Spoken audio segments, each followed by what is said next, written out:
Hello, true believers. This is Doc Hogg, and welcome to episode 25 of Comics and Variety. If you like this channel, please do subscribe, hit the notification bell to stay up to date, and of course, hit the like button.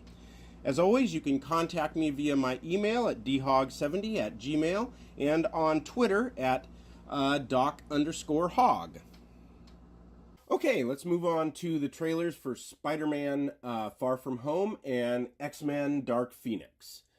Now, as I've said in previous videos, I think there are two qualities that any good superhero trailer has. And the first one is that the hero goes through some kind of personal struggle, often related to the villain.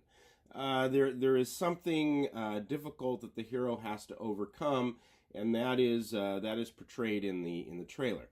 The second one is that there is an ominous villain, one that is really threatening to do some damage.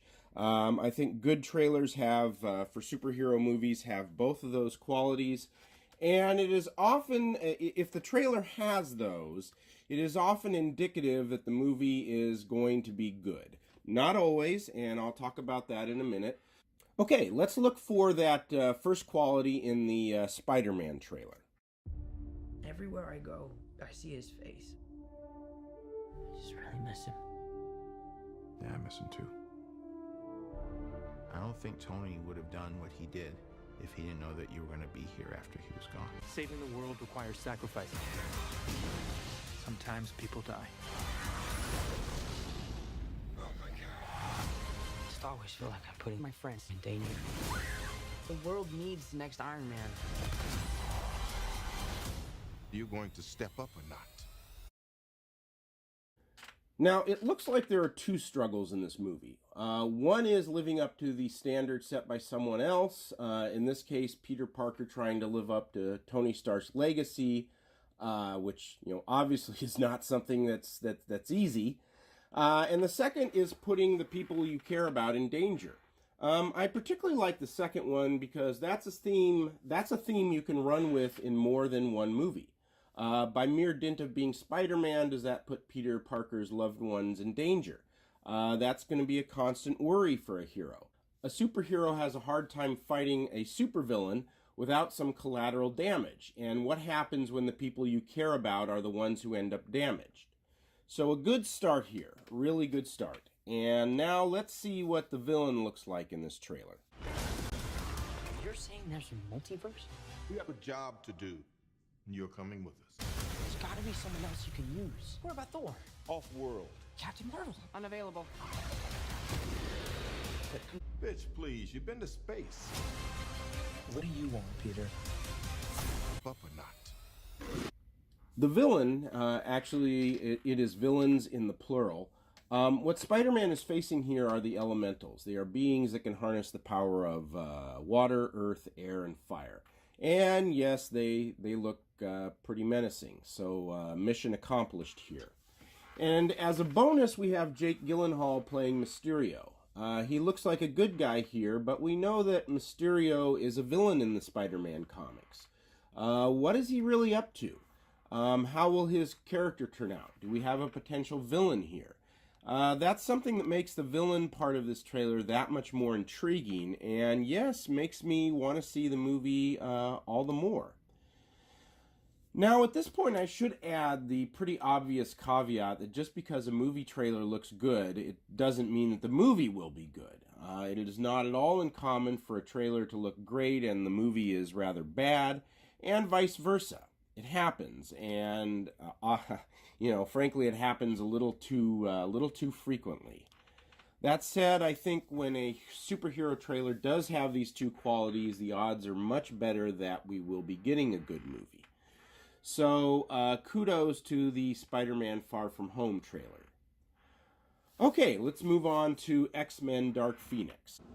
Let me start by saying that I like this trailer a lot, and let's first look at the personal struggle in this trailer. Something's happening to me. When I lose control, bad things happen. But it feels good. The girl dies. She's still our friend. She's not Jean anymore. Now, what I really like about this trailer is that there appears to be two personal struggles going on. One with Jean Grey, within herself. She's been possessed by this malevolent entity, probably the Phoenix Force here. Can she control this force? And if she doesn't, it looks like there's going to be some pretty devastating consequences. The second is among the other X-Men. What do they do now that Jean Grey has become a danger?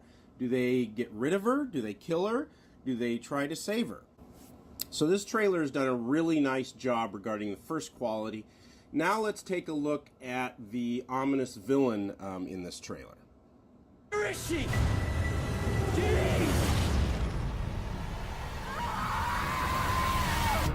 Are you threatening me? That's right. That would be a bad idea.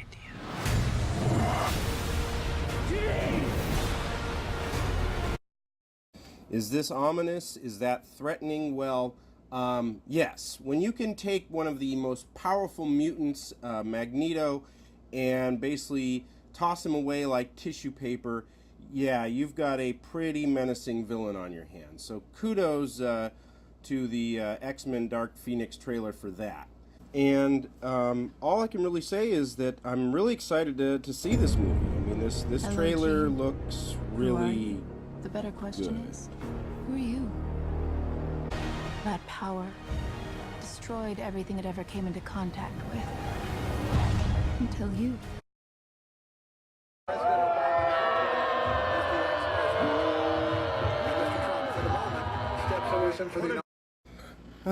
Yeah, I'd say that's a pretty accurate representation about how I feel about Jessica Chastain being in this.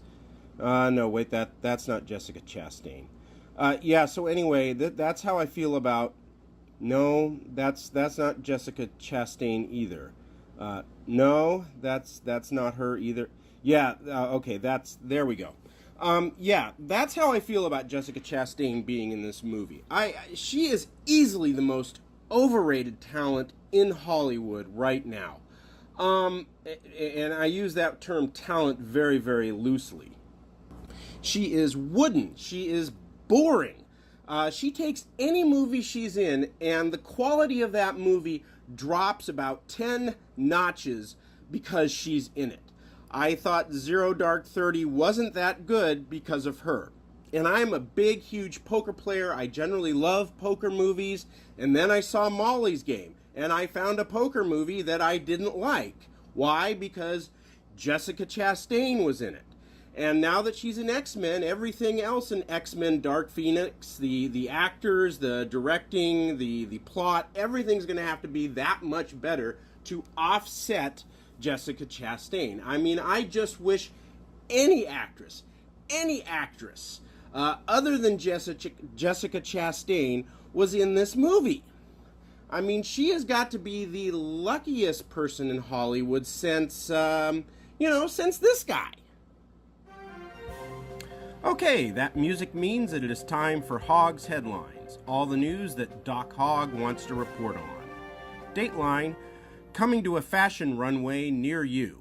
According to the website health.com, voluptuous nose hair is officially the latest beauty craze. After years of trying to remove those ill-placed little hairs, the beauty world is finally embracing them as, wait for it, a trend. Believe it or not, nose hair extensions are becoming a thing, and we're as confused as we are completely mesmerized. Who knew? My old man was going to be a trendsetter without even trying. Dateline giving new meaning to the word cowlick. Snogging cows, with or without tongues, is all the rage in Austria, endangering the animals and those smooching them, warn officials. The disturbing trend has been promoted by Swiss app Castle, which launched its bizarre cow kiss challenge to raise money for charity. Oh dear God, what will they be kissing next? Okay, friends, that's all for now. If you can have a very nice day after seeing that last image, more power to you.